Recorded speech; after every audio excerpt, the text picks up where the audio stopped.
Hello बच्चों, let's read the following question. What fraction of the volume of a vessel must liquid ether occupy at room temperature in order to pass into critical state when the critical temperature is reached? जब critical temperature के point पे हमारे पास क्या आ रहा है, एक vessel में जो हमने लिक्विड ईथर रखा हुआ है वो आ रहा है, तो वो हमें बता रहा है कि रूम टेम्परेचर पे उसको कितना वॉल्यूम जो है वेसल का, कितना फ्रैक्शन उस वॉल्यूम का उसे ऑक्यूपाई करना होगा सो दैट वो क्या कर सके, क्रिटिकल स्टेट में पास कर सके जब क्रिटिकल टेम्परेचर जो है वो रीच होता है। ईथर का हमें क्या दिया है, क्रिटिकल टेम्परेचर दिया है दैट इज 467 केल्विन एंड जो क्रिटिकल प्रेशर है वो कितना दिया है हमें, it is 35.5 atmosphere and M का जो वैल्यू दिया है दैट इज 74 ग्राम पर मोल हमें दिया है। So first of all we will talk about the key concept used in the question. First of all, we will talk about the key concept used in the question. इस question में क्या key concept हम use करेंगे?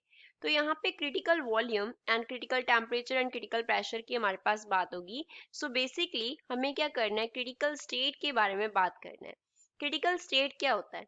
वो state जब liquid and किसी particular substance के लिए liquid and vapor का जो density है, लिक्विड एंड वेपर फेज का क्या है, जो डेंसिटी है जहां पे आके वो क्या हो जाता है, सेम हो जाता है, उस पॉइंट को, स्टेट को हम बोलते हैं क्रिटिकल स्टेट। और उस स्टेट पे जो वॉल्यूम होता है that is known as critical volume.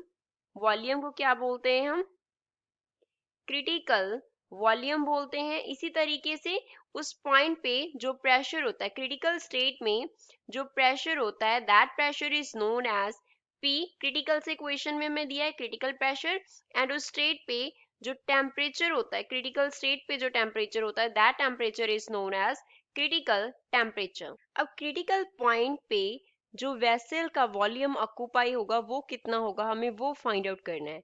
Critical point पे जो वॉल्यूम ऑक्यूपाई होता है वो होता है, सपोज उसको हमने डिनोट किया वी क्रिटिकल से, तो उसके लिए फॉर्मूला होता है हमारे पास number of moles, N represent करता है, into 3/8 R T C R critical temperature upon P C R, N here denotes the number of moles. Number of moles कितने हैं, तो यहाँ पे R जो है वो क्या डिनोट करता है, R here denotes gas constant को डिनोट करता है। N नंबर ऑफ मोल्स किसके इक्वल होता है, N is equals to M upon capital M होता है। स्मॉल m यहाँ पे डिनोट करता है गिवन मास को, मास हमें कितना गिवन है, M यहाँ पे डिनोट करता है मॉलिक्यूलर वेट को, मॉलिक्यूलर वेट कितना है। तो V क्रिटिकल, क्रिटिकल वॉल्यूम जो है उसके लिए फॉर्मूला क्या बन गया, 3/8 ऊपर आ गया R TCR, साथ में क्या आ गया M, अपॉन में हमारे पास क्या आ गया, क्रिटिकल प्रेशर, साथ में molecular weight. Consider it question number 1। अब ये तो क्रिटिकल पॉइंट पे है, रूम टेम्परेचर पे जो वॉल्यूम ऑक्यूपाई होता है उसके लिए हमारे पास क्या इक्वेशन होता है, एट रूम टेम्परेचर जो वॉल्यूम होगा, सपोज उसको V से डिनोट किया है तो सिंपली वो हमारे पास क्या होगा, गिवन मास अपॉन डेंसिटी हो जाएगा। रो यहाँ पे डिनोट कर रहा है डेंसिटी को। Consider question number 2।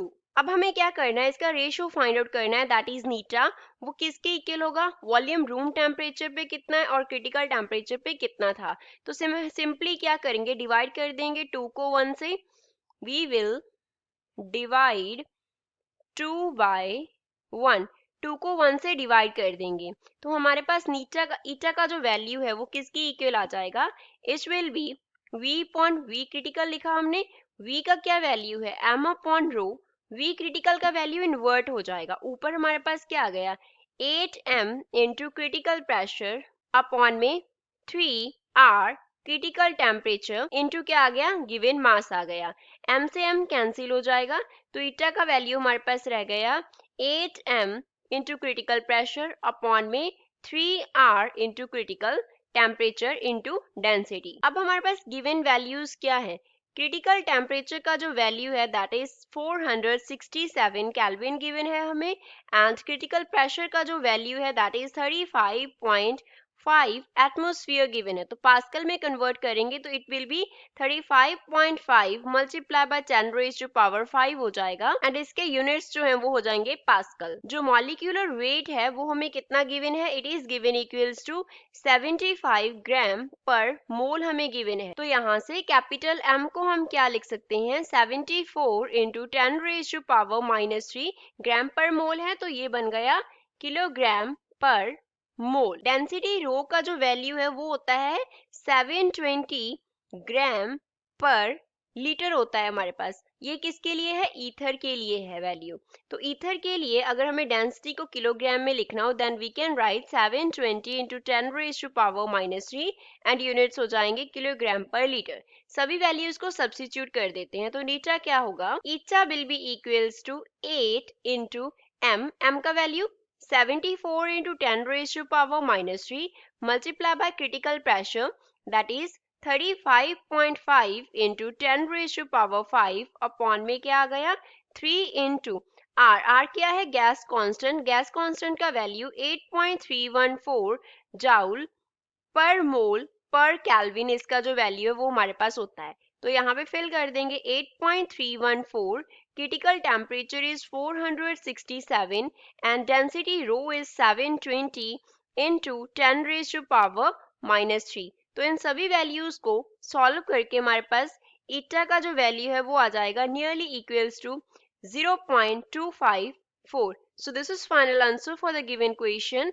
I hope you understood well. Thanks.